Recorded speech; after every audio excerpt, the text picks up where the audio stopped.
Don't forget to like the video, share your thoughts in the comments, and subscribe to stay updated with our latest stories. The afternoon sun was casting lazy golden light across my lawn in late May, painting long shadows over the grass. I was outside pretend gardening, but mostly just enjoying the quiet warmth and the smell of fresh-cut lawn.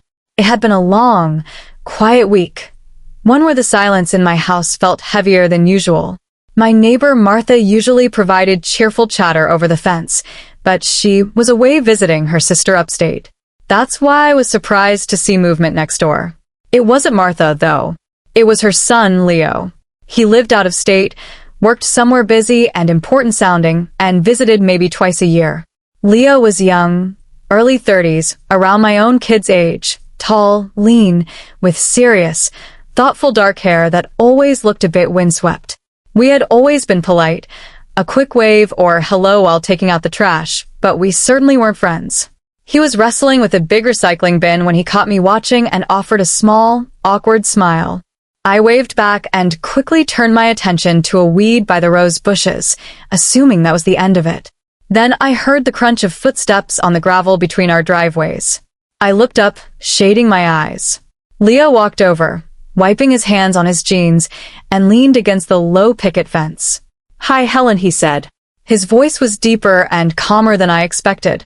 "Oh, hi, Leo," I said, pulling off my gardening gloves. "Is your mom back already?" "No, not till tomorrow night," he explained. "I came down early to air out the house and handle a few chores for her." "That's very thoughtful of you," I replied. "Martha adores him, always talking about how busy he is, but how he always makes time." He glanced at my flower bed. "Your garden always looks amazing. Mom's always trying to catch up." I smiled. "Martha has the sunnier side of the street. Mine takes a bit more work." We stood in a comfortable brief silence, listening to a distant lawnmower. It felt slightly unusual. We'd never spoken for more than 30 seconds before. He shifted his weight and looked straight at me. "Actually, Helen, I was just about to make coffee. I bought way too many beans downtown. Would you like to join me for a cup?" I blinked, surprised. Coffee with Martha's son? He was 20 years younger than me, living a completely different life. A small ripple of unease crossed my mind, but his steady gaze was open and friendly. No hidden agenda, just a simple invitation. "No pressure, of course," he added quickly. "Making a whole pot just for myself feels excessive." Maybe it was the sunlight in his eyes, or maybe the quietness of my empty house felt less appealing than a warm chat. "You know what?" I smiled. "That sounds lovely. Give me 5 minutes to wash up." "Great. Take your time." Front doors unlocked. I went inside, changed out of my dusty clothes, brushed my hair, and even applied a bit of lipstick. Why the effort? I asked myself in the mirror. It's just coffee. But my cheeks had a fresh flush of color I hadn't seen in a while. I walked over to Martha's house. The front door was unlocked, so I called out, "Leo, it's Helen." "In the kitchen," he called back. Martha's kitchen smelled rich, with freshly brewed coffee. Leo was pouring dark coffee into 2 sturdy mugs, his sleeves rolled up to his forearms.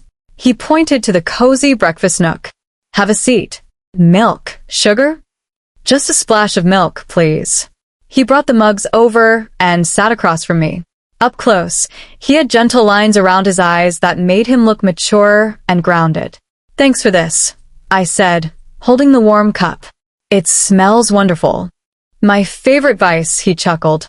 "Mom usually drinks instant." We started with easy small talk about his drive, his mom, and my kids, Sarah finishing her master's and Michael at his new job.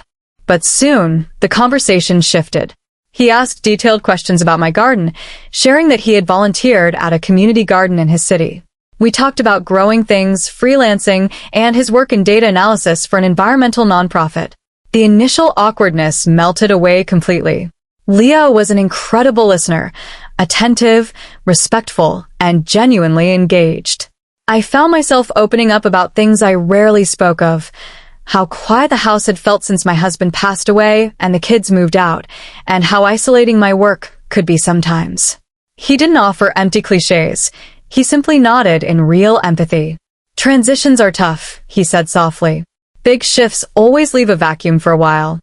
As the afternoon sun dipped lower, casting long shadows across the kitchen table, we poured second cups. We talked about books, travel, and urban development. It felt like a conversation between complete equals, completely bridging the age gap between us. At one point, he reached gently across the table and lightly touched my forearm, a brief, deeply warm gesture of understanding.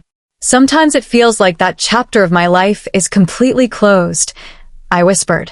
Maybe chapters don't close, Leo suggested gently. Maybe they just blend into the next one. New characters come in. The plot takes unexpected turns. His words hit deep. Sitting there in the fading light, I realized I hadn't felt this truly seen or connected with anyone in years. By the time streetlights flickered on outside, Leo checked the microwave clock. Wow, look at the time. I didn't realize how late it got. Neither did I admitted with a soft smile. The conversation just flowed. It really did, he agreed warmly. Thank you, Helen. This was much better than tackling recycling bins alone. We stood up and walked to the front door. Thanks again for the coffee, Leo, I said on the porch steps. Anytime, he replied softly, lingering for a moment at the doorway. Get home safe. I think I can manage the perilous journey across the lawn. I laughed. I walked back across the dark grass toward my home. Inside, the house was silent, but it didn't feel cold or empty anymore. Sitting down later with a cup of tea, I reflected on the afternoon. Leo had given me a rare, unexpected gift, a reminder that life still holds beautiful surprises and that I was still capable of forming genuine, deep human connections. The quiet house was no longer filled with absence. It was filled with potential.